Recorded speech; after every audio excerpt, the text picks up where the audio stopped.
Eu quero primeiro, eu quero primeiro saber como Sol surgiu de certa forma dentro de um sem número de projetos audiovisuais que você esteve envolvido aí nos últimos anos.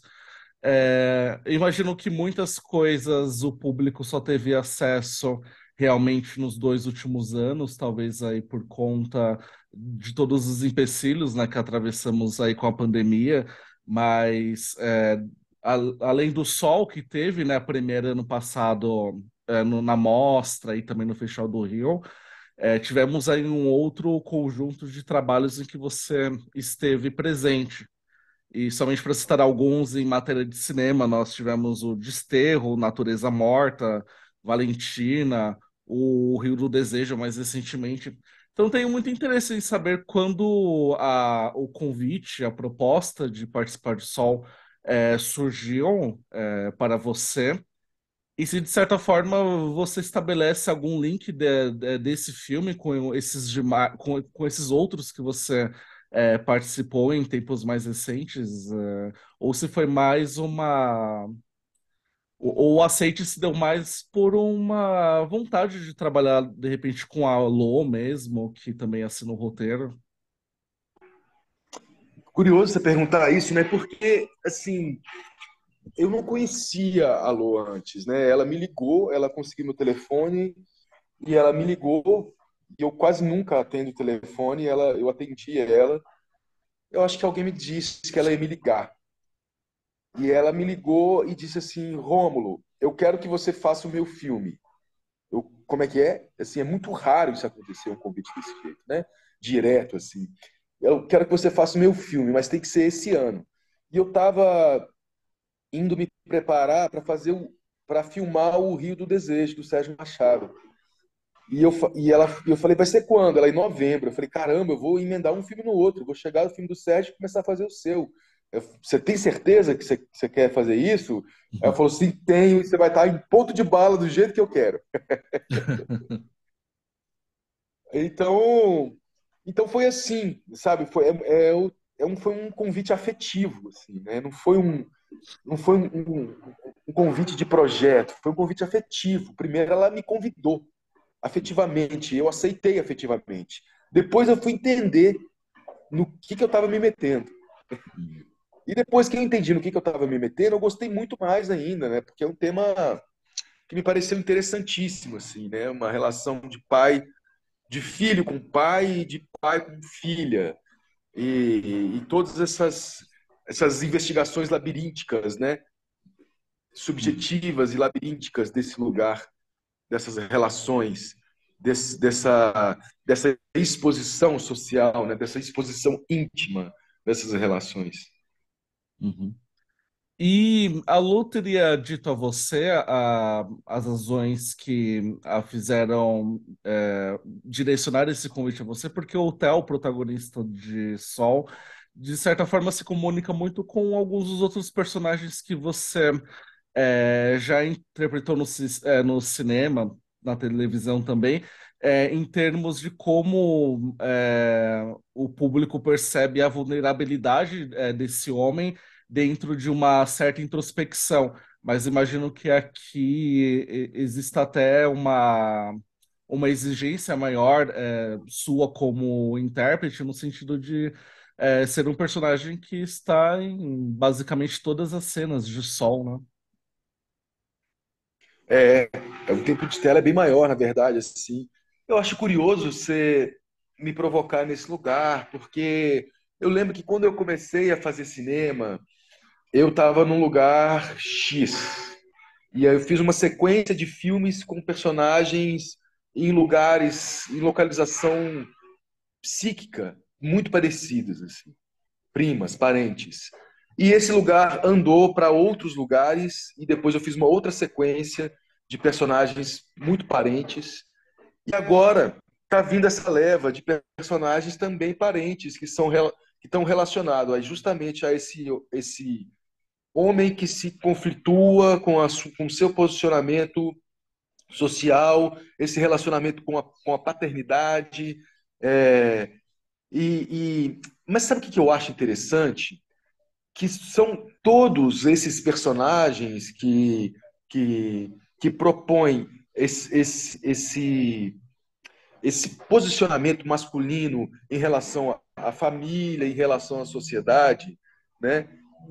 Que propõe essa reflexão desse posicionamento masculino, eles têm quadrantes diferentes. Eu sinto, eu sinto que quando eu comecei a fazer cinema, eu acho que o parentesco dos personagens daquele movimento X, que era que era um movimento muito mais sofrido, muito mais é, é, era um movimento muito mais. Ah, esqueci o termo agora daquele filósofo francês. Como é que ele chama? Sartre. Existenciais, né? Então, Uhum. assim, conflitos eram muito mais existenciais, né? Muito mais metafísicos, existenciais. E agora os conflitos eles são mais pragmáticos, mais factuais, né? Eles estão na ponta das discussões das pautas, das nossas pautas, né, de comportamentais, de comportamento, né? Mas eu acho que esses personagens parentes de hoje, esses pais, esses homens, eles têm reflexões um pouco diferentes, embora ali no mesmo nicho ali, né, embora ainda seja uma reflexão masculina, né, embora ainda seja o comportamento masculino, né, embora ainda seja a paternidade, eu ainda sinto que tem reflexões diferentes, né? O Theo é um cara, eu acho que é um cara que tem, apesar de ser um cara que poderia estar num conforto, gozando de um conforto do pátrio poder, né? Um conforto socioeconômico, mas é um cara que se predispõe a alguma entrada de sensibilidade, né? Acho que é um cara que se predispõe, embora na dureza, embora na dificuldade, ou embora talvez ele não tenha defesas para articular esse posicionamento dele, justamente por causa desse pseudo conforto social, mas eu acho que ele é um cara que ainda resguarda alguma sensibilidade no coração, né? Eu Uhum. acho que ao contrário de alguns outros personagens, nesse sentido que talvez eles, por exemplo, fiz um personagem agora que é um homem que está nesse mesmo lugar, mas que é um personagem que é o filme da Mariana Brennan.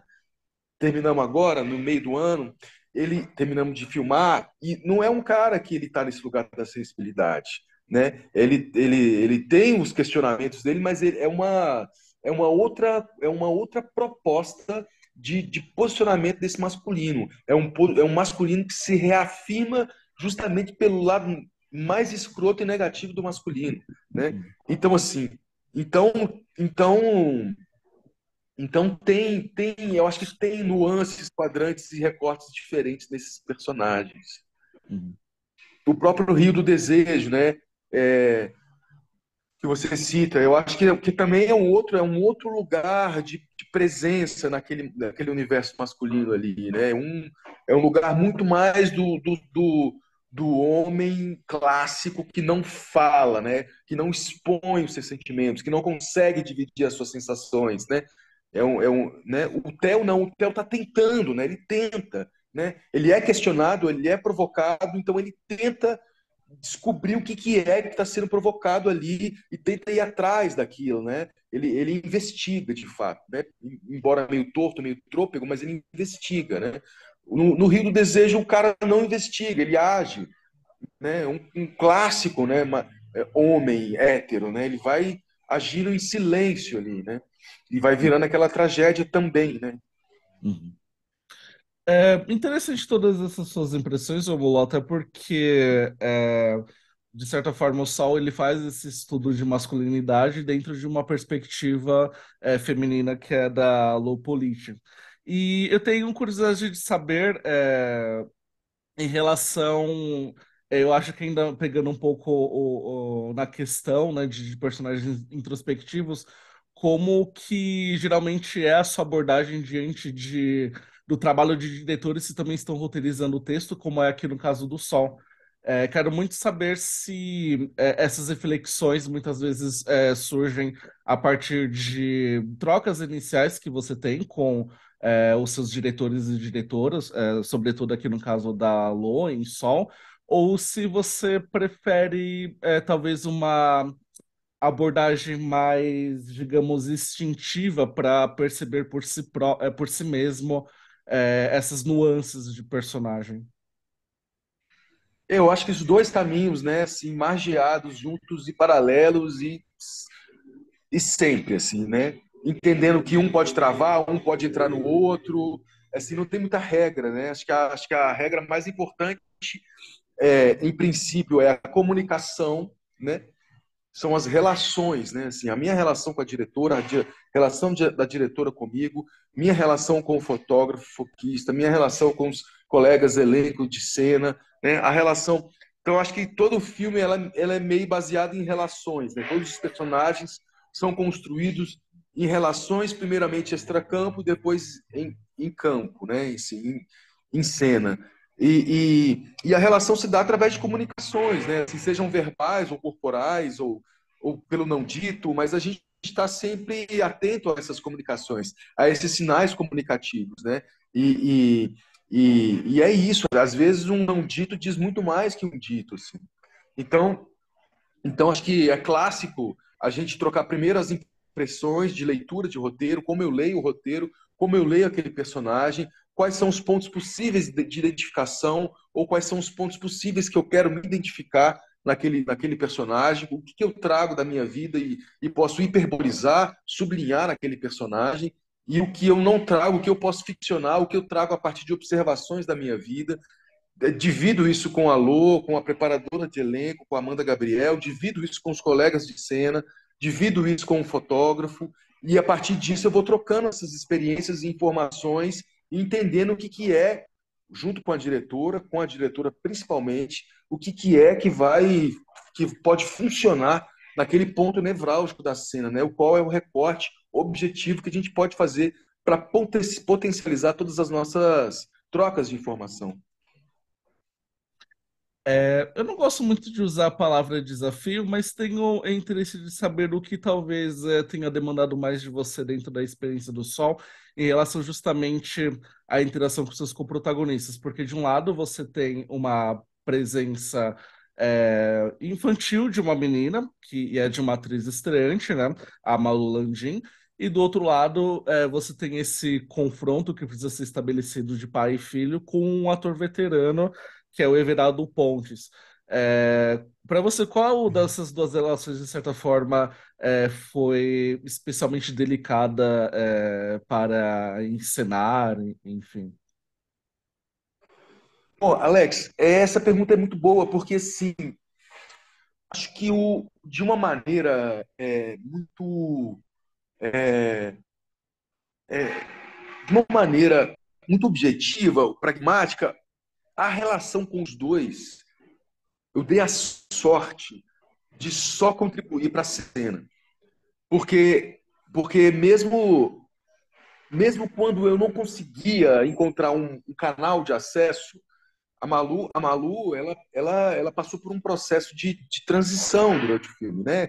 Ela começou uma criancinha e terminou uma pré-adolescente, né? Então a nossa relação foi se transformando junto com isso, né?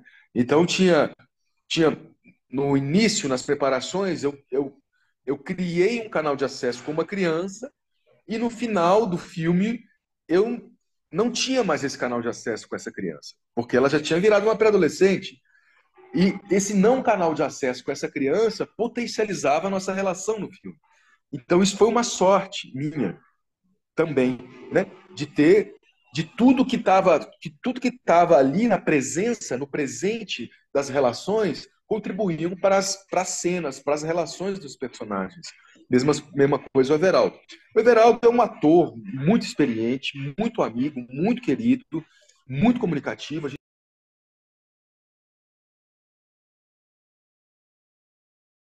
E a gente estava numa outra chave, assim, né? Mas, assim, o que eu posso dizer, a maior dificuldade que eu senti de fazer esse filme foi justamente o batente do dia a dia, que eu nunca tinha ficado tanta. tanto tempo em tela, assim, sabe? Eu estava praticamente em todas as cenas do filme.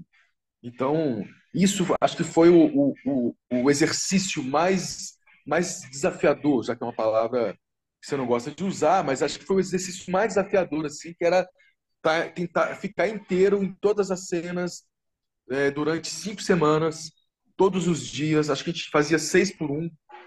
Hum. E é um filme intenso que trabalhava com intensidades, com perguntas frequentes, com um mergulho em si mesmo, a partir do fora. Então, isso acho que foi o objeto mais desafiador, mais dificultador, assim, mais laboral do filme, digamos assim. Uhum. Romulo, antes de encerrar, eu preciso te perguntar sobre um outro filme que eu não citei ali no início, mas que, particularmente falando, é o meu filme brasileiro favorito de 2022, que é Carvão. E eu tive a oportunidade de vê-lo no Festival do Rio, acompanhei um pouco aqui de São Paulo também, entrevistando presencialmente a Carolina Markovits. Infelizmente não pude encontrá-lo, mas imagino que por conta de todas as demandas que você tem com projetos paralelos. Mas gostaria muito de perguntar a você sobre como foi a experiência desse filme, que, repito, ainda está em exibição, acho que entrou agora na quarta semana, né, em exibição nos cinemas. Eu tenho muito interesse de saber como é, você avalia essa experiência, esse roteiro, né, que tem um humor tão particular e mordaz, né? O Alex, o Carvão, cara, foi o primeiro filme que eu fiz depois da pandemia. Então, você imagina, eu já cheguei com sangue nos olhos. Eu queria muito fazer filme. Antes da pandemia, eu estava quase desistindo de ser ator, assim, eu estava repensando, sabe? Tava cansado, né? Tava muito cansado. Falei, acho que eu vou fazer outra coisa da minha vida e tal. Mas aí eu fiquei 1 ano e meio de castigo da pandemia e refleti no cantinho do castigo e falei assim: não, é a melhor profissão do mundo. Quero muito fazer. E aí fiz uma série antes, 1 semana de filmagem, e depois entrei pro Carvão para sei, acho que foi 1 mês de preparação, mais 5 semanas de filmagem, alguma coisa assim. Uhum. Filme em loco, filme de locação, todo mundo embrenhado no meio daquela roça, ali em Joanópolis, Serra da Mantiqueira, 2 graus abaixo de zero, e filmando aquele filme ali, aquela loucura. Foi muito legal. E, e assim, eu esqueci a sua pergunta sobre o que mesmo? Como que você avalia essa experiência e também esse roteiro que tem, né, esse teor do humor, né, tão particular e mordaz? Sim, aí, bom, eu não tinha, eu ainda não vi o filme. Eu tentei assistir uma sessão, Hum, na sessão do MASP, mas eu cheguei com meia hora de atraso e hum, sentei no final. E aí eu não estava ouvindo direito, já tinha perdido, né, 1/3 do filme, 1/4 do filme. E aí eu não consegui fruir o filme. Então eu digo que eu não assisti o filme ainda. Então o filme que eu conheço é o filme do roteiro e é o filme que a gente filmou ali, essa memória que eu tenho. Então, o que eu sei falar é só disso agora, por enquanto, hum. assim. Mas eu sei que está sendo um filme muito insensado, todo mundo está dando notícia, todo mundo está gostando muito. Isso me deixa muito feliz, porque é um filme que eu tenho muito carinho no processo fílmico, no processo de filmagem dele. Tenho muito carinho por todo o elenco, muito por toda a direção, por toda a equipe que foi filmar, que foi filmar junto, pelo roteiro. Eu achava o roteiro engraçadíssimo, essa nova, essa gozação, né? Acho que não é nenhuma desconstrução do universo masculino, é uma gozação, né? É um deboche, né? É um outro recorte, né? É um outro viés, é um deboche do universo masculino em todos, menos a criança ali, que a criança acaba debochando de todo o universo adulto, mas eu acho que todos os personagens masculinos são extremamente são eles sofrem deboche, né, de um olhar, né, social externo e diretivo, assim. E Uhum. isso também me interessa, assim, né, colocar e justamente é, esse Brasil que é onde mora literalmente as raízes do conservadorismo, né? Assim, é um Brasil controverso, né, polêmico, porque ao mesmo tempo que a gente tem as nossas raízes, né, rurais, as nossas raízes de extremamente respeito. A minha mãe cresceu na roça, a minha mãe é da roça, a minha família inteira louva esse universo da roça. Eu gosto desse universo da roça, da terra, da relação com a terra, com a natureza, né? Com os ciclos naturais, com a comida, né? Mas ao mesmo tempo esse recorte do universo masculino dentro desse lugar rural, ele que é quase que um lugar sagrado, né? Assim como o lugar materno também é um lugar sagrado, né? E ele também, de alguma maneira, é debochado ali, né, nesse filme, né? Acho que ninguém salva nesse filme, né? Toda a estrutura, né, familiar é debochada das nossas raízes rurais, assim. Isso na época de leitura de roteiro, estudo de roteiro e construção de cena, isso é uma das coisas que mais me interessou, assim. Uhum. Bom, Molo, eu espero que você tenha a oportunidade o mais breve possível, então, para assistir o filme na íntegra. Garanto que o resultado é muito bom. E parabéns pelo Sol também, que está para estrear agora, e que você ganhou um prêmio, né, no Festival de Rio de atuação no ano passado. E foi um prazer a oportunidade de conversar com você depois de vê-lo em tantos filmes, né, sobretudo agora na pandemia. Espero encontrá-lo futuramente em próximos projetos. Eu que agradeço, cara. Tamo junto. Muito obrigado. Um abraço. Boa semana para você. Abraço. Até logo. Tchau, tchau.